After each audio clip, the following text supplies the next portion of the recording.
La Genèse, chapitre 1er. Au commencement, Dieu créa les cieux et la terre. La terre était informe et vide. Il y avait des ténèbres à la surface de l'abîme, et l'Esprit de Dieu se mouvait au-dessus des eaux. Dieu dit que la lumière soit, et la lumière fut. Dieu vit que la lumière était bonne, et Dieu sépara la lumière d'avec les ténèbres. Dieu appela la lumière jour, et il appela les ténèbres nuit. Ainsi il y eut un soir, et il y eut un matin. Ce fut le premier jour. Dieu dit qu'il y ait une étendue entre les eaux, et qu'elle sépare les eaux d'avec les eaux. Et Dieu fit l'étendue, et il sépara les eaux qui sont au-dessous de l'étendue d'avec les eaux qui sont au-dessus de l'étendue. Et cela fut ainsi. Dieu appela l'étendue ciel. Ainsi il y eut un soir, et il y eut un matin. Ce fut le second jour. Dieu dit que les eaux qui sont au-dessous du ciel se rassemblent en un seul lieu, et que le sec paraisse. Et cela fut ainsi. Dieu appela le sec terre, et il appela l'amas des eaux mer. Dieu vit que cela était bon.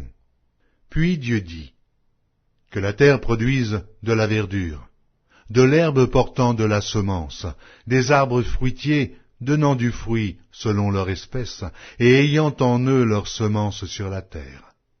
Et cela fut ainsi.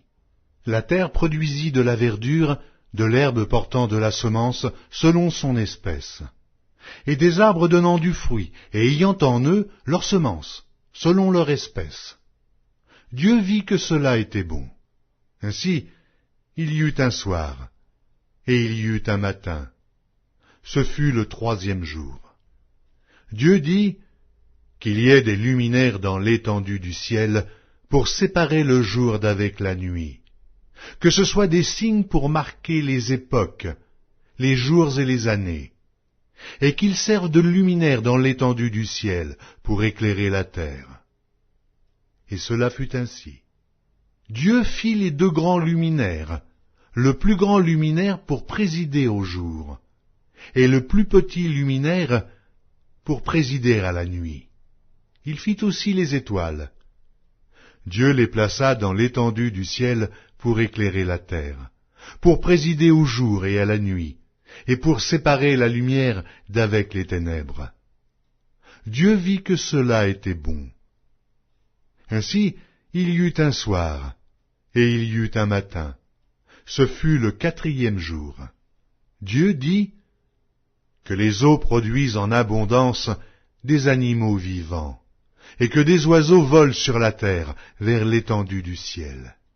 Dieu créa les grands poissons et tous les animaux vivants qui se meuvent, et que les eaux produisirent en abondance selon leur espèce. Il créa aussi tout oiseau ailé selon son espèce. Dieu vit que cela était bon.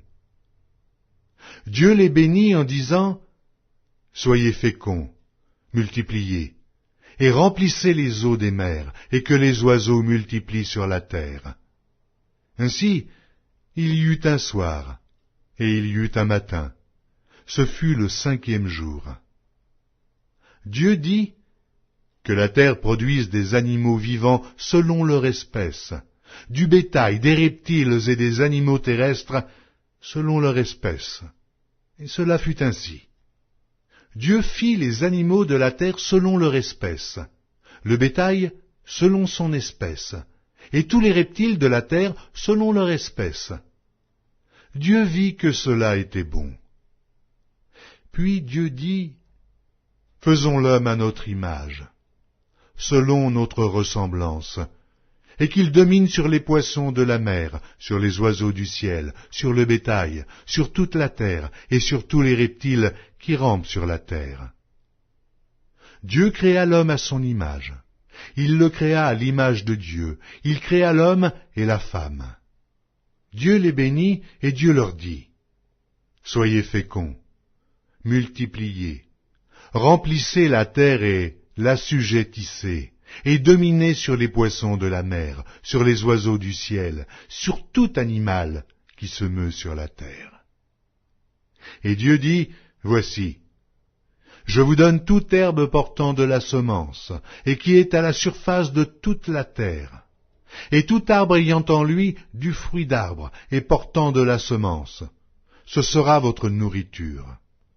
Et à tout animal de la terre, et à tout oiseau du ciel, et à tout ce qui se meut sur la terre, ayant en soi un souffle de vie, je donne toute herbe verte pour nourriture. Et cela fut ainsi. Dieu vit tout ce qu'il avait fait, et voici, cela était très bon.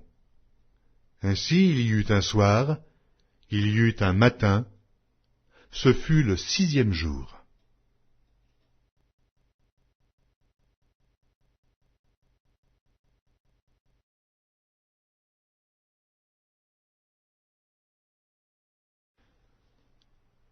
La Genèse, chapitre 2.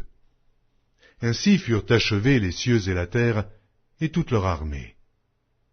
Dieu acheva au 7e jour son œuvre qu'il avait faite, et il se reposa au 7e jour de toute son œuvre qu'il avait faite.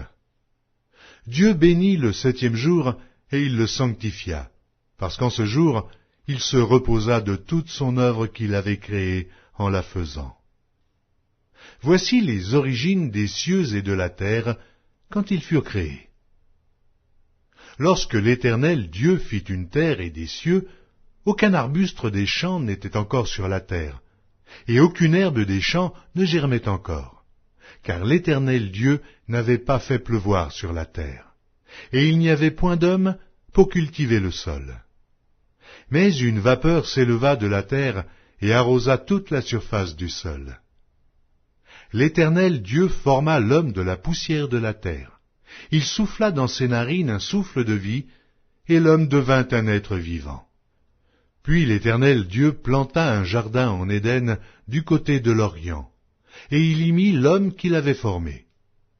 L'Éternel Dieu fit pousser du sol des arbres de toute espèce, agréables à voir et bons à manger, et l'arbre de la vie au milieu du jardin, et l'arbre de la connaissance du bien et du mal.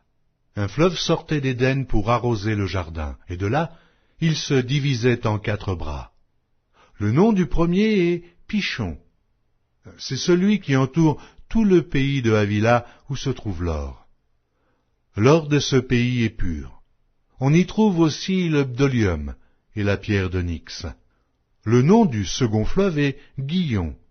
C'est celui qui entoure tout le pays de Cush. Le nom du troisième est Hidékel. C'est celui qui coule à l'orient de la Syrie. Le 4e fleuve, c'est l'Euphrate. L'Éternel Dieu prit l'homme et le plaça dans le jardin d'Éden pour le cultiver et pour le garder. L'Éternel Dieu donna cet ordre à l'homme. Tu pourras manger de tous les arbres du jardin, mais tu ne mangeras pas de l'arbre de la connaissance du bien et du mal, car le jour où tu en mangeras, tu mourras. L'Éternel Dieu dit, il n'est pas bon que l'homme soit seul. Je lui ferai une aide semblable à lui. L'Éternel Dieu forma de la terre tous les animaux des champs et tous les oiseaux du ciel, et il les fit venir vers l'homme pour voir comment il les appellerait, et afin que tout être vivant portât le nom que lui donnerait l'homme. Et l'homme donna des noms à tout le bétail, aux oiseaux du ciel et à tous les animaux des champs. Mais, pour l'homme, il ne trouva point d'aide semblable à lui. Alors l'Éternel Dieu fit tomber un profond sommeil sur l'homme qui s'endormit. Il prit une de ses côtes et referma la chair à sa place. L'Éternel Dieu forma une femme de la côte qu'il avait prise de l'homme, et il l'amena vers l'homme. Et l'homme dit, voici cette fois celle qui est os de mes os et chair de ma chair. On l'appellera femme, parce qu'elle a été prise de l'homme. C'est pourquoi l'homme quittera son père et sa mère et s'attachera à sa femme, et ils deviendront une seule chair. L'homme et sa femme étaient tous deux nus, et ils n'en avaient point honte.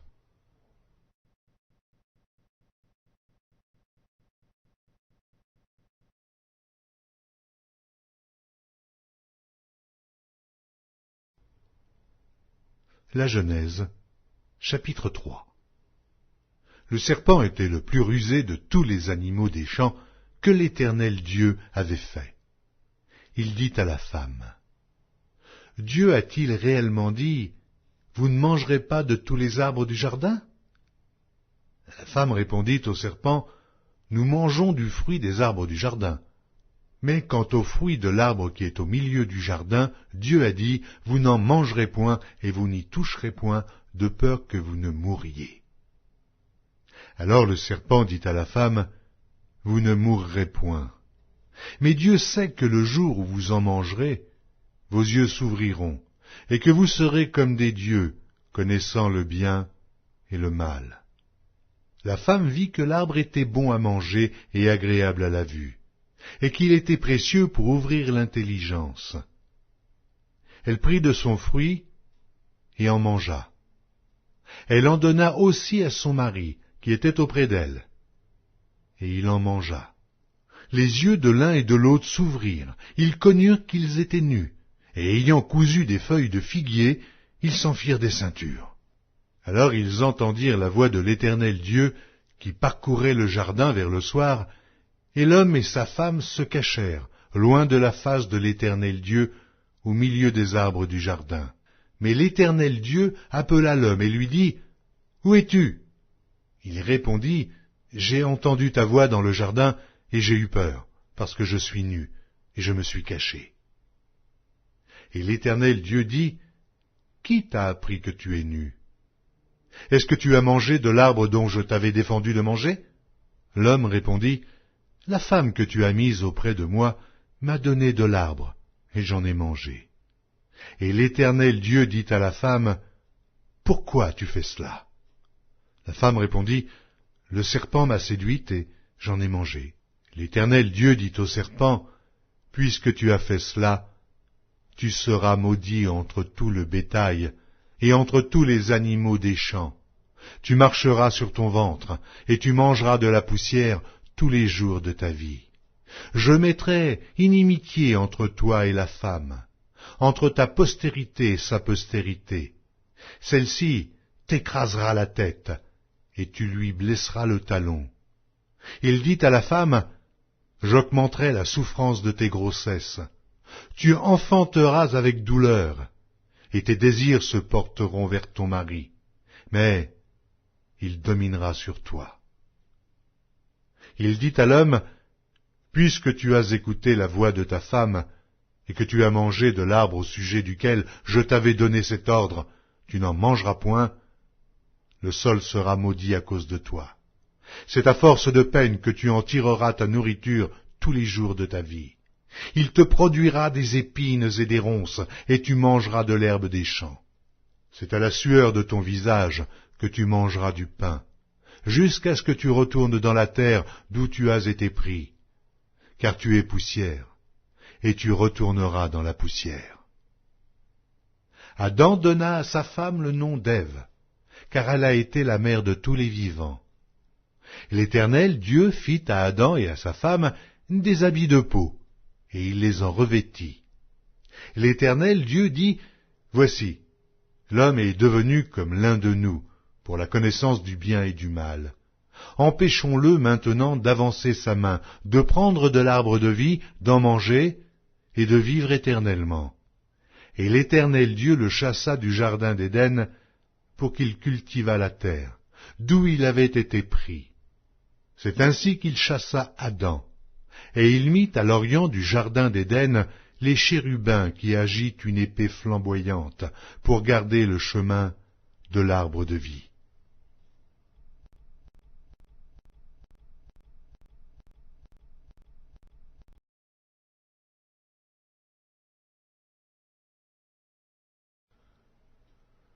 La Genèse, chapitre 4.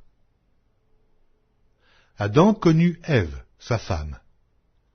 Elle conçut et enfanta Caïn, et elle dit, « J'ai formé un homme avec l'aide de l'Éternel. » Elle enfanta encore son frère Abel. Abel fut berger, et Caïn fut laboureur. Au bout de quelque temps, Caïn fit à l'Éternel une offrande des fruits de la terre, et Abel, de son côté, en fit une des premiers-nés de son troupeau et de leur graisse. L'Éternel porta un regard favorable sur Abel et sur son offrande, mais il ne porta pas un regard favorable sur Caïn et sur son offrande. Caïn fut très irrité, et son visage fut abattu. Et l'Éternel dit à Caïn, « Pourquoi es-tu irrité? Et pourquoi ton visage est-il abattu? Certainement, si tu agis bien, tu relèveras ton visage. Et si tu agis mal, le péché se couche à la porte, et ses désirs se portent vers toi. Mais toi, domine sur lui. » Cependant, Caïn adressa la parole à son frère Abel, mais, comme ils étaient dans les champs, Caïn se jeta sur son frère Abel et le tua. L'Éternel dit à Caïn, « Où est ton frère Abel? » Il répondit, « Je ne sais pas, suis-je le gardien de mon frère? » Et Dieu dit, « Qu'as-tu fait? La voix du sang de ton frère crie de la terre jusqu'à moi. Maintenant, tu seras maudit de la terre, qui a ouvert sa bouche pour recevoir de ta main le sang de ton frère. Quand tu cultiveras le sol, il ne te donnera plus sa richesse. Tu seras errant et vagabond sur la terre. » Caïn dit à l'Éternel, « Mon châtiment est trop grand pour être supporté. Voici, tu me chasses aujourd'hui de cette terre. Je serai caché loin de ta face, je serai errant et vagabond sur la terre, et quiconque me trouvera me tuera. » L'Éternel lui dit, « Si quelqu'un tuait Caïn, Caïn serait vengé 7 fois. » Et l'Éternel mit un signe sur Caïn, pour que quiconque le trouverait ne le tuât point. Puis Caïn s'éloigna de la face de l'Éternel, et habita dans la terre de Nod, à l'orient d'Éden. Caïn connut sa femme. Elle conçut et enfanta Hénoc. Il bâtit ensuite une ville, et il donna à cette ville le nom de son fils, Hénoc. Hénoc engendra Irad. Irad engendra Méhujaël. Méhujaël engendra Métucaël. Et Métucaël engendra Lémec. Lémec prit 2 femmes.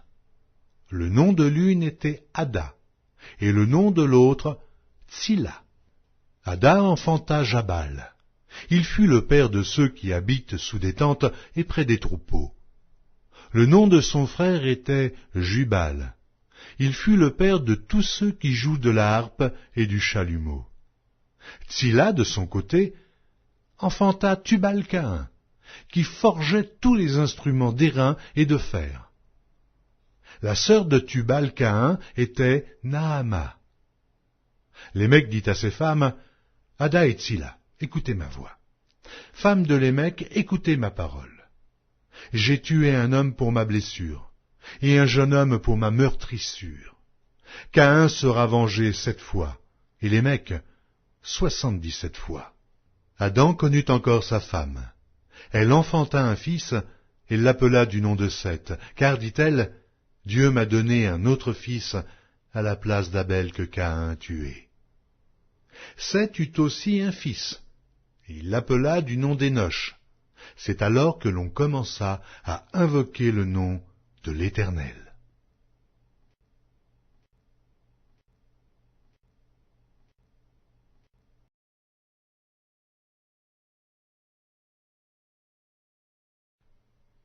La Genèse, chapitre 6.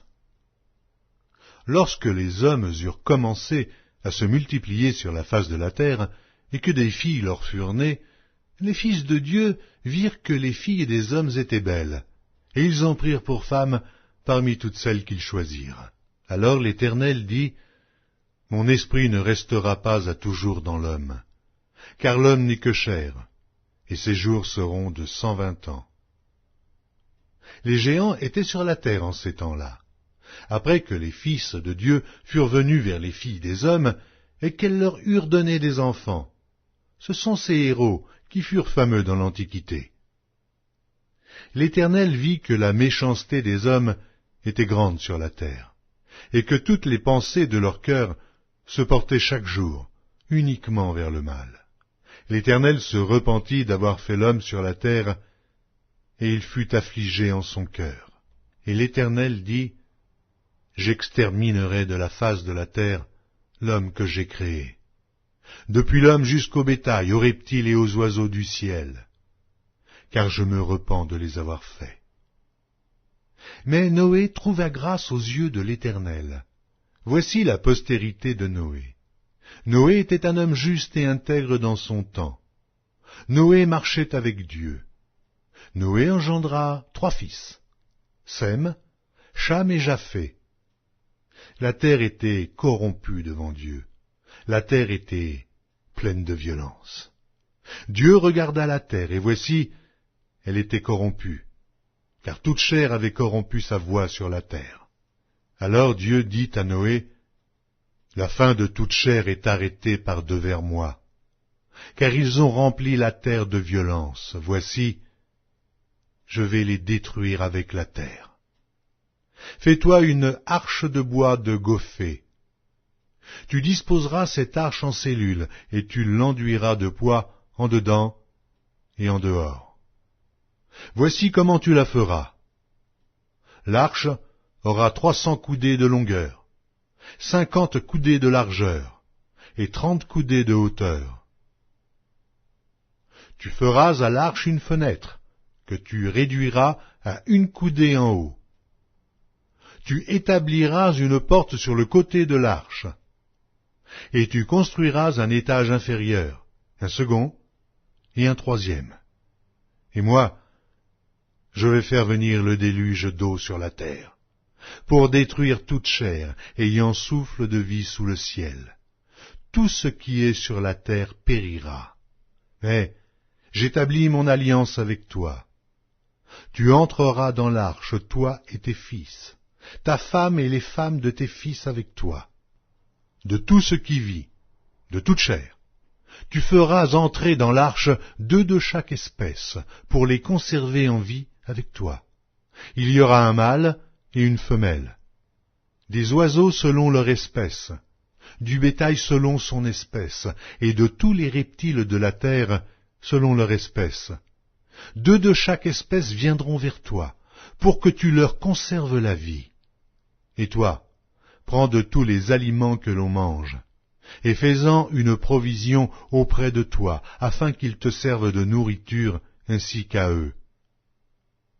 C'est ce que fit Noé. Il exécuta tout ce que Dieu lui avait ordonné.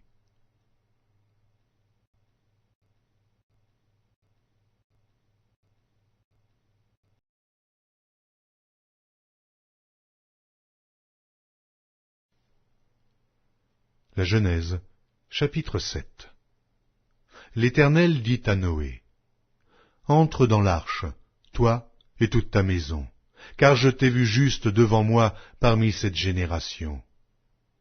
Tu prendras auprès de toi 7 couples de tous les animaux purs, le mâle et sa femelle, une paire des animaux qui ne sont pas purs, le mâle et sa femelle, 7 couples aussi des oiseaux du ciel, mâle et femelle, afin de conserver leur race en vie sur la face de toute la terre. Car encore 7 jours, et je ferai pleuvoir sur la terre 40 jours et 40 nuits, et j'exterminerai de la face de la terre tous les êtres que j'ai faits. Noé exécuta tout ce que l'Éternel lui avait ordonné. Noé avait 600 ans lorsque le déluge d'eau fut sur la terre.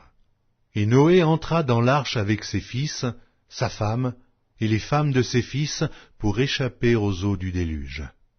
D'entre les animaux purs et les animaux qui ne sont pas purs, les oiseaux et tout ce qui se meut sur la terre, il entra dans l'arche auprès de Noé 2 à 2, un mâle et une femelle, comme Dieu l'avait ordonné à Noé.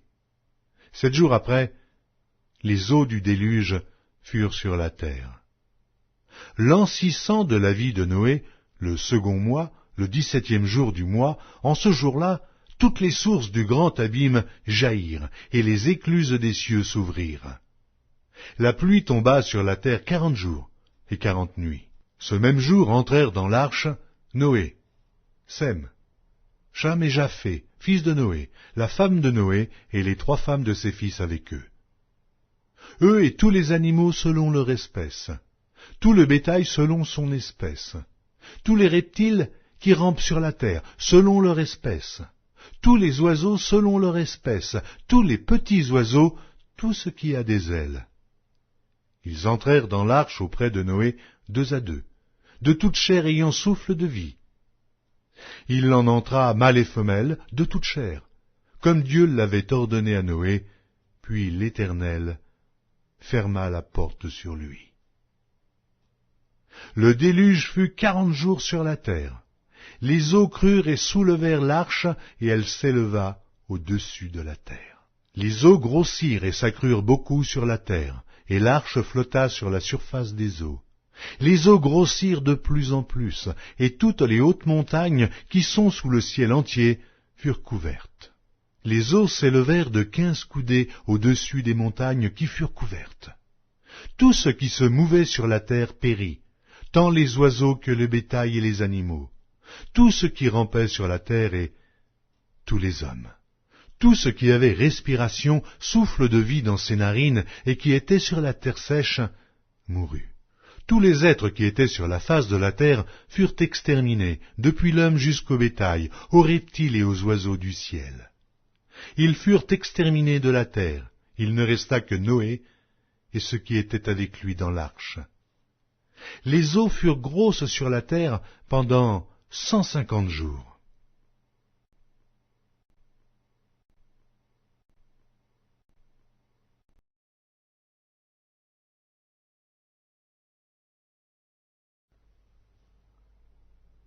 La Genèse, chapitre 8. Dieu se souvint de Noé, de tous les animaux et de tout le bétail qui était avec lui dans l'arche. Et Dieu fit passer un vent sur la terre, et les eaux s'apaisèrent. Les sources de l'abîme et les écluses des cieux furent fermées, et la pluie ne tomba plus du ciel.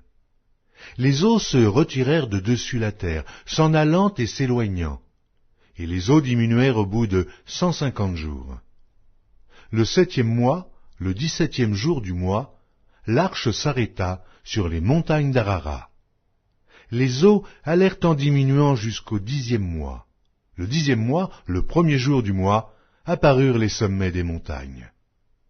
Au bout de 40 jours, Noé ouvrit la fenêtre qu'il avait faite à l'arche. Il lâcha le corbeau, qui sortit, partant et revenant jusqu'à ce que les eaux eussent séché sur la terre. Il lâcha aussi la colombe pour voir si les eaux avaient diminué à la surface de la terre. Mais la colombe ne trouva aucun lieu pour poser la plante de son pied, et elle revint à lui dans l'arche, car il y avait des eaux à la surface de toute la terre. Il avança la main, la prit, et la fit rentrer auprès de lui dans l'arche. Il attendit encore 7 autres jours, et il lâcha de nouveau la colombe hors de l'arche. La colombe revint à lui sur le soir, et voici, une feuille d'olivier arrachée était dans son bec. Noé connut ainsi que les eaux avaient diminué sur la terre. Il attendit encore 7 autres jours, et il lâcha la colombe, mais elle ne revint plus à lui. L'an 601, le 1er mois, le 1er jour du mois, les eaux avaient séché sur la terre. Noé ôta la couverture de l'arche, il regarda et voici, la surface de la terre avait séché. Le 2e mois, le 27e jour du mois, la terre fut sèche. Alors Dieu parla à Noé en disant, « Sors de l'arche, toi et ta femme, tes fils et les femmes de tes fils avec toi. Fais sortir avec toi tous les animaux de toute chair qui sont avec toi, tant les oiseaux que le bétail, et tous les reptiles qui rampent sur la terre. Qu'ils se répandent sur la terre, qu'ils soient féconds, et multiplient sur la terre. » Et Noé sortit, avec ses fils, sa femme, et les femmes de ses fils. Tous les animaux, tous les reptiles, tous les oiseaux, tout ce qui se meut sur la terre selon leur espèce, sortirent de l'arche. Noé bâtit un autel à l'Éternel. Il prit de toutes les bêtes pures et de tous les oiseaux purs, et il offrit des holocaustes sur l'autel. L'Éternel sentit une odeur agréable, et l'Éternel dit en son cœur, « Je ne maudirai plus la terre à cause de l'homme, parce que les pensées du cœur de l'homme sont mauvaises dès sa jeunesse. et je ne frapperai plus tout ce qui est vivant comme je l'ai fait. Tant que la terre subsistera, les semailles et la moisson, le froid et la chaleur, l'été et l'hiver, le jour et la nuit ne cesseront point.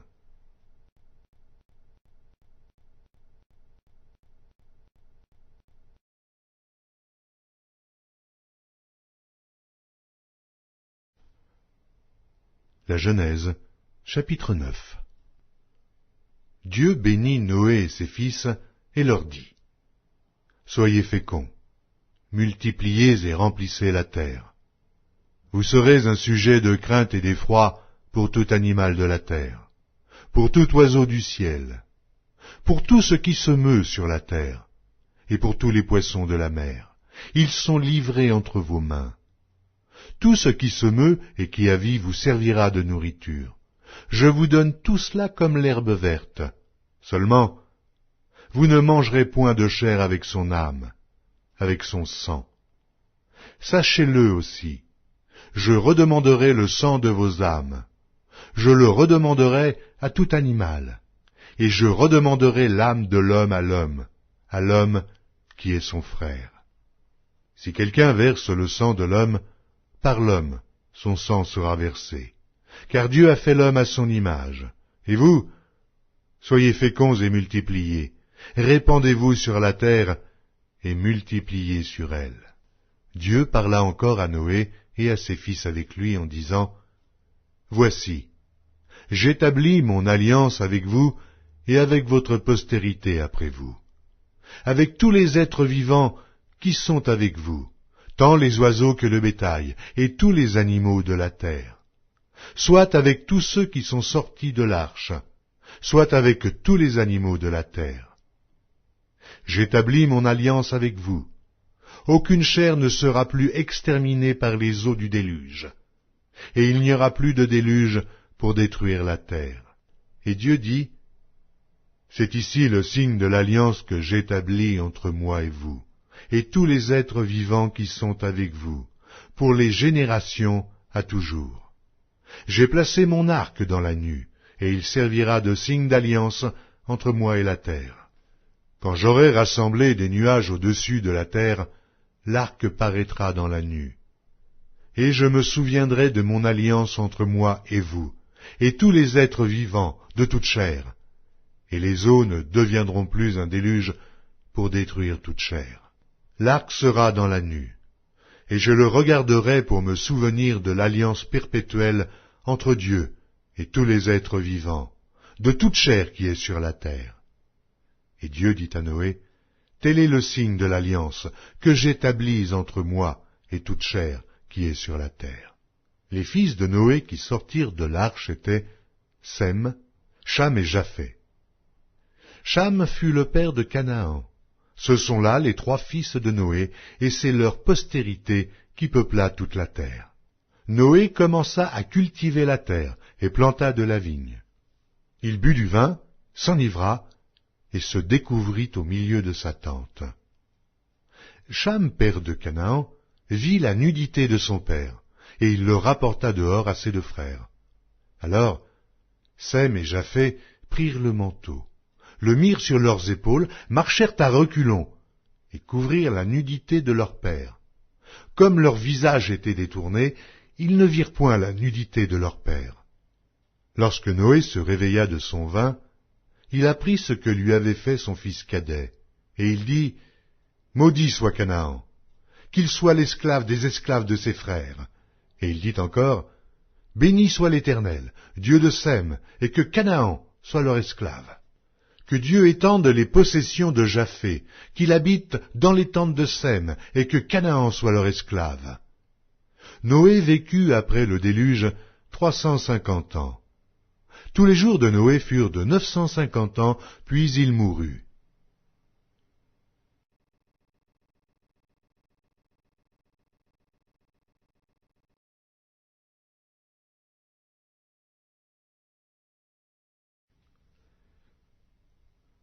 La Genèse, chapitre 10.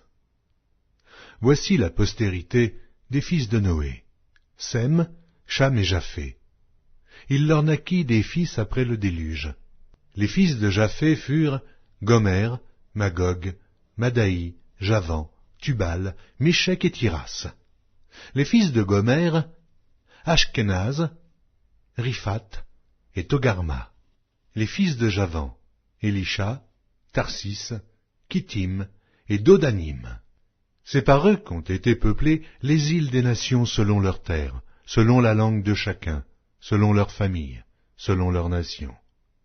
Les fils de Cham furent Cush, Mitzraïm, Put et Canaan. Les fils de Cush, Saba, Havila, Sabta, Raméa et Sabteka, les fils de Raéma, Séba et Dedan. Cush engendra aussi Nimrod. C'est lui qui commença à être puissant sur la terre. Il fut un vaillant chasseur devant l'Éternel. C'est pourquoi l'on dit comme Nimrod, vaillant chasseur devant l'Éternel. Il régna d'abord sur Babel, Érec, Akab et Calné, au pays de Shinaër. Dans ce pays-là sortit Assur. Il bâtit Ninive, Rehoboth, Ir, Kalash. Et Rézan entre Ninive et Kalash, c'est la grande ville. Mitzraïm engendra les Ludim, les Anamim, les Léabim et les Naphtuim. Les Patrusim et les Cashluim, d'où sont sortis les Philistins, et les Caphtorim. Canaan engendra Sidon, son premier-né est Heth, et les Jébusiens, les Amoréens, les Girgasiens, les Éviens, les Arkiens, les Siniens, les Avédiens, les Tsémariens, les Amathiens. Ensuite, les familles des Cananéens se dispersèrent. Les limites des Cananéens allèrent depuis Sidon du côté du Guérar jusqu'à Gaza, et du côté de Sodome, de Gomorre, d'Adma et de Tséboïm jusqu'à Lécha. Ce sont là les fils de Cham, selon leur famille, selon leur langue, selon leur pays, selon leur nation. Il naquit aussi des fils à Sem, père de tous les fils d'Héber, et frère de Japheth, l'aîné. Les fils de Sem furent Élam, Assur, Arpachad, Lud et Aram. Les fils d'Aram, Huth, Hul, Guéter et Mash. Arpachad engendra Shélach, et Shélach engendra Héber. Il naquit à Héber 2 fils. Le nom de l'un était Péleg, parce que de son temps la terre fut partagée, et le nom de son frère était Joktan. Joktam engendra Almodad, Shélef, Hatsarmavet, Jérach. Adoram, Uzal, Dikla, Obal, Abimaël, Séba. Ophir, Havila et Jobab, tous ceux-là furent fils de Joktan. Ils habitèrent depuis Mécha du côté de Séphar, jusqu'à la montagne de l'Orient. Ce sont là les fils de Shem, selon leur famille, selon leur langue, selon leur pays, selon leur nation. Telles sont les familles des fils de Noé, selon leur génération, selon leur nation, et c'est d'eux que sont sorties les nations qui se sont répandues sur la terre après le déluge.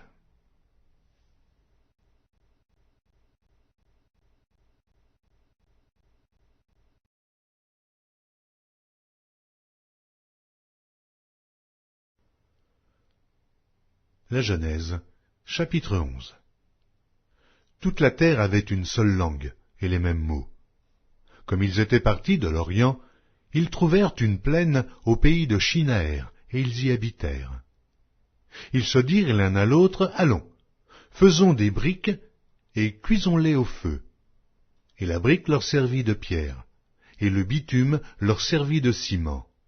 Ils dirent encore, « Allons, bâtissons-nous une ville, et une tour dont le sommet touche au ciel, et faisons-nous un nom, afin que nous ne soyons pas dispersés sur la face de toute la terre. » L'Éternel descendit pour voir la ville et la tour que bâtissaient les fils des hommes. Et l'Éternel dit, « Voici, ils forment un seul peuple et ont tous une même langue. Et c'est là ce qu'ils ont entrepris. Maintenant, rien ne les empêcherait de faire tout ce qu'ils auraient projeté.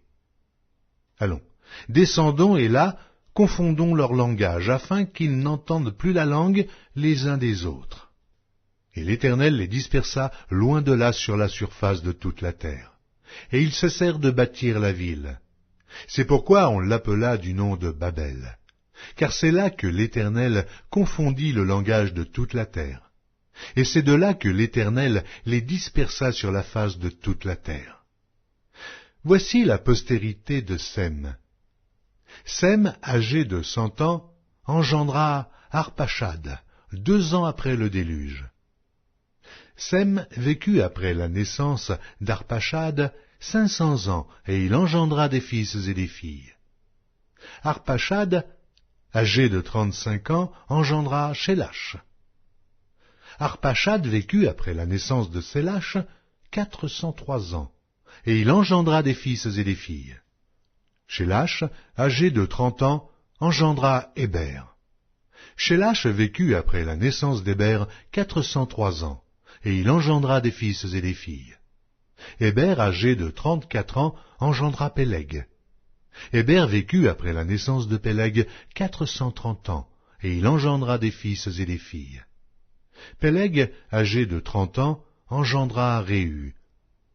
Péleg vécut après la naissance de Réhu 209 ans, et il engendra des fils et des filles. Réhu, âgé de 32 ans, engendra Sérug. Et Réhu vécut après la naissance de Sérug 207 ans, et il engendra des fils et des filles. Sérug, âgé de 30 ans, engendra Nachor. Sérug vécut après la naissance de Nachor 200 ans, et il engendra des fils et des filles. Nachor, âgé de 29 ans, engendra Térach. Nachor vécut après la naissance de Térach 119 ans, et il engendra des fils et des filles. Térach, âgé de 70 ans, engendra Abram, Nachor et Haran. Voici la postérité de Térach. Térach engendra Abram, Nachor et Haran. Haran engendra Lot. Et Haran mourut en présence de Térach, son père, au pays de sa naissance, à Ur, en Chaldée. Abram et Nachor prirent des femmes. Le nom de la femme d'Abram était Sarai, et le nom de la femme de Nachor était Milka, fille d'Haran, père de Milka et père de Jisca. Sarai était stérile, elle n'avait point d'enfant. Térach prit Abram, son fils, et Lot, fils d'Haran, fils de son fils et Sarai, sa belle-fille, femme d'Abram, son fils. Ils sortirent ensemble d'Ur en Chaldée, pour aller au pays de Canaan. Ils vinrent jusqu'à Charan, et ils y habitèrent. Les jours de Térach furent de 205 ans, et Térach mourut à Charan.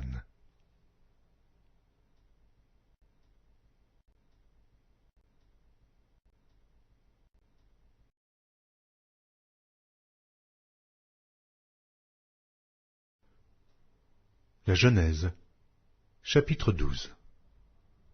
L'Éternel dit à Abram, « Va-t'en de ton pays, de ta patrie, et de la maison de ton père, dans le pays que je te montrerai. Je ferai de toi une grande nation, et je te bénirai. Je rendrai ton nom grand, et tu seras une source de bénédiction. Je bénirai ceux qui te béniront, et je maudirai ceux qui te maudiront, et toutes les familles de la terre seront bénies en toi. » Abram partit comme l'Éternel le lui avait dit, et Lot partit avec lui. Abram était âgé de 75 ans lorsqu'il sortit de Charan. Abram prit Sarai, sa femme, et Lot, fils de son frère, avec tous les biens qu'il possédait et les serviteurs qu'il avait acquis à Charan. Ils partirent pour aller dans le pays de Canaan, et ils arrivèrent au pays de Canaan. Abram parcourut le pays jusqu'au lieu nommé Sichem, jusqu'aux chênes de Morée. Les Cananéens étaient alors dans le pays. L'Éternel apparut à Abram et dit, « Je donnerai ce pays à ta postérité. » Et Abram bâtit là un autel à l'Éternel qui lui était apparu. Il se transporta de là vers la montagne, à l'orient de Béthel, et il y dressa ses tentes.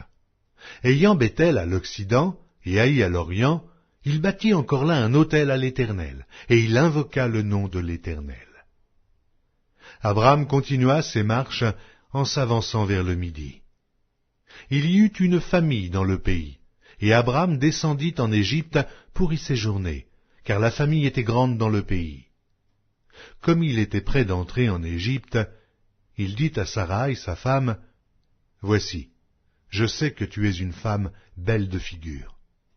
Quand les Égyptiens te verront, ils diront, « C'est sa femme », et ils me tueront, et te laisseront la vie.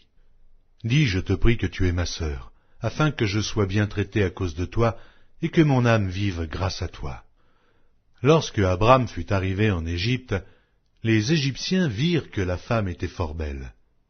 Les grands de Pharaon la virent aussi, et la vantèrent à Pharaon, et la femme fut amenée dans la maison de Pharaon. Il traita bien Abram à cause d'elle. Et Abram reçut des brebis, des bœufs, des ânes, des serviteurs et des servantes, des ânesses et des chameaux. Mais l'Éternel frappa de grandes plaies Pharaon et sa maison au sujet de Sarai, femme d'Abram. Alors Pharaon appela Abram et dit, « Qu'est-ce que tu m'as fait? Pourquoi ne m'as-tu pas déclaré que c'est ta femme? Pourquoi as-tu dit c'est ma sœur? Aussi l'ai-je prise pour ma femme. Maintenant voici ta femme, prends-la et va-t'en. » Et Pharaon donna l'ordre à ses gens de le renvoyer, lui et sa femme, avec tout ce qui lui appartenait.